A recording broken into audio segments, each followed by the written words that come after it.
Welcome back to another episode of the Casey Campbell Podcast. Casey Campbell with you. Of course, we are pleased to be joined by the head baseball coach at Michigan State. Of course, that's Jake Boss Jr. How's it going?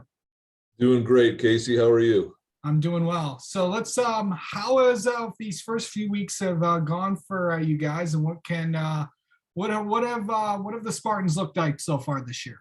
Well, I'll tell you, Casey, it's been a good couple weeks for sure. You know, our guys have been hard at work.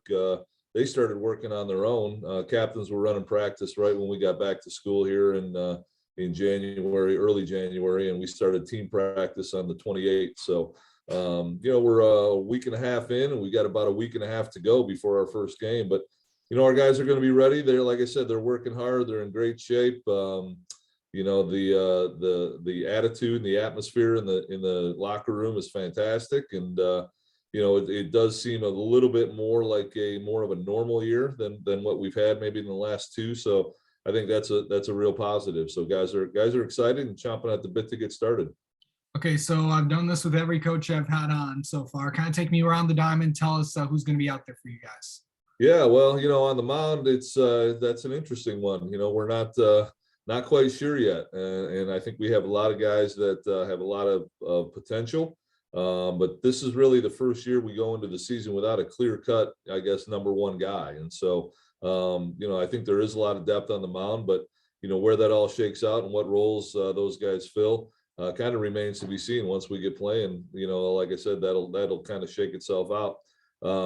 But, you know, again, there is some depth both with some of our guys, Zach Iverson, you know, Wyatt Rush, some new guys, some transfers, and Connor Tomasic, you know, Harrison Cook, and then you know, some freshmen too, Ryan Shapaniak, Eric Stern, guys like that are true freshmen that, you know, I think are going to really contribute an awful lot for us. So that's exciting as far as we're concerned.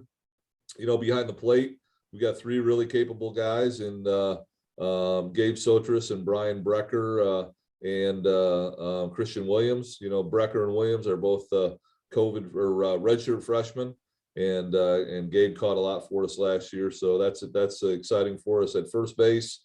You know, again, a lot of different options there. Brock Vradenberg, who's a sophomore. Sam Bush is an East Lansing kid who's a redshirt freshman, and then Reese Trahey is a guy that kind of can play all over the field. You know, he's a guy that we could use in a number of different roles. So second base, you know, up the middle, both guys return. Trent Farquhar at second base and Mitch Jebb at short. You know, third base could be a number of different guys as well. Zach Iverson, you know, obviously is back, but if we use him on the mound, you know, there are other options. Reese Trahey's an option at third base as well as first, and you know, Parker Pilot, Dylan Kark are both options there. Pilot's a transfer from Wake Forest, and Dylan Kark is a COVID sophomore who just continues to get better and better. So that's exciting. And in the outfield, you know, again, there's probably four guys that we feel very, very comfortable with, you know, out there. Casey Mays, you know, Peter Ahn, who's in his fifth year here, but he's got one more year of eligibility if he chooses to take it. Pete's very athletic, as is Casey. You know, Pete was hurt majority of the year last year, but he's finally healthy. Jack Frank is another guy that has a dynamic bat that it's going to be fun to watch him, I think, kind of come into his own last year after being hurt a little bit last year also. And then Zaid Walker, who you know, was a high school draft, and you know, this is his junior year, so it's a big year for him too, and I would expect him to hit in the middle of our order. So you know, a lot of question marks, but more depth probably than we've had in a long time. So let's talk about where, you know, the schedule is going to be a lot different. This is for the, you know, for the first time really in 2 years, you're going to be playing non-conference opponents. You know, it's I know it's been a while. I know our friends up in the Ivy League have had to wait a long time to actually just play games. But just talk about playing non-conference opponents again. What that means to that, and where do you think the Big Ten stacks up this year? Well, you know, I think to answer your first question, those non-conference games are really important, you know, for a number of different reasons, but primarily to develop some of our younger guys.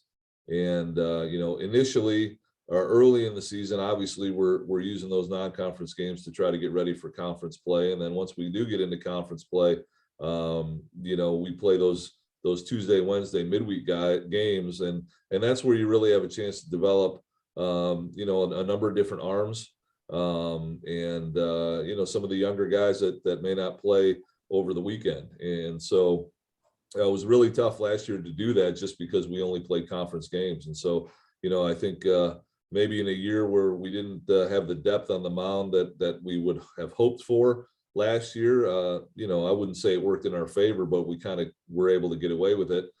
And this year we're deeper, so we feel like we'll be able to handle that, a little bit better. But, to get those young guys, especially the arms, the experience of playing in a Division I baseball game against a quality opponent, that goes a long way for the development of those guys and for your program. As far as the Big Ten is concerned, I think it's one of the premier, baseball conferences in the country. And, I think we're starting to get our just due here as far as, national attention. And with a couple teams going to the World Series in the last, 5, 6, 7 years, I think that certainly helps. But, I think people are starting to see that in our conference, from top to bottom, it's an outstanding league. We produce a lot of professional prospects, and we can compete with anybody in the country, especially at the end of the year, and it's tough getting ready outside or inside with the cold and the snow. And, I can only speak for our guys in that regard. And we've been ready to play every year for the last 14 years, that opening weekend. But again, I think the other coaches in our conference share the same sentiment in that, we're happy to play anybody, anywhere, at any time. But especially, at the end of the year, when the weather warms up and then the playing field is a little bit more equal, we'll take our chances against anybody. So going up, really seeing yourself up against the conference this year, where do you guys, what do you want to see out of this team really? And if there's like one area that you can get better at, where do you think that area would be? Well, I think we lacked some consistency a year ago, probably both offensively and defensively. And so we need to get better there. And we've taken some steps to address that both in the fall and right now. And so that's probably, I think the biggest area that we can get better, aside from getting healthy. And, we're healthier than we were a year ago, especially on the mound.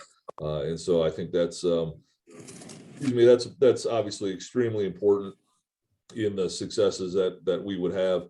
As far as the league is concerned, I think a lot of teams are in the same boat, as us, with a lot of probably a lot of depth, but a lot of a lot of roles that haven't really been defined yet. And so everybody will learn a lot about their teams in the first couple weeks here. And we open up in conference play on March 25th here against Illinois, and hopefully that picture is a lot more clear when we get to that point.